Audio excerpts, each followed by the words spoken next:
खुशामदीद नाजरीन, आप देख रहे हैं हिंदुस्तान डेली के लिए मुंबई से ब्यूरो रिपोर्ट। नाज़रीन, सीटों के बंटवारे को लेकर महायुति में देरी, 7 मौजूदा सांसदों का 2024 में पत्ता कट होने और उम्मीदवारों के चयन में बीजेपी के हस्तक्षेप के कारण शिवसेना शिंदे गुट बीजेपी से ही नाराज है। इसे मुद्दा बनाकर शिवसेना उद्धव गुट के विधायक आदित्य ठाकरे व सांसद संजय राउत सीएम शिंदे को लगातार लाचार बता रहे हैं। विरोधियों की आलोचनाओं का सीएम शिंदे ने रविवार को करारा जवाब दिया।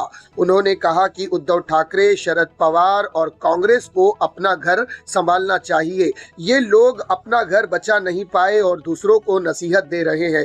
महायुति में बीजेपी व रंका अजीत गुट के 7 सीटों के बंटवारे को लेकर जारी गतिरोध जल्द खत्म हो जाएगी और हालात सामान्य हो जाएंगे।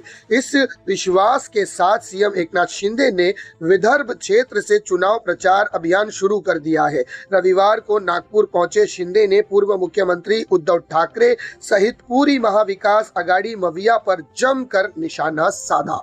तो ये थी नाजरीन सियासत की दुनिया से निकली हुई बड़ी खबर, जहां पर एकनाथ शिंदे जो कि मुख्यमंत्री है महाराष्ट्र के, उन्होंने तीनों मविया के बड़े नेताओं पर निशाना साधा है। खासकर उद्धव ठाकरे, शरद पवार और कांग्रेस पार्टी के कद्दावर नेताओं को निशाना बनाते हुए कहा कि पहले आप अपना घर संभालें, बाद में आप मेरी और हमारी पार्टी की चिंता करें। हमारे बीच जो भी मतभेद है बातचीत से जल्द सुलझ जाएगा और सारी स्थिति सामान्य हो जाएगी। तो नाजरीन, इसी तरह की खबरों के लिए हमारे चैनल को सब्सक्राइब कीजिएगा। मैं सिराज शेख, हिंदुस्तान डेली से फिर मिलूंगा किसी अगली खबर के साथ। तब तक के लिए जय हिंद।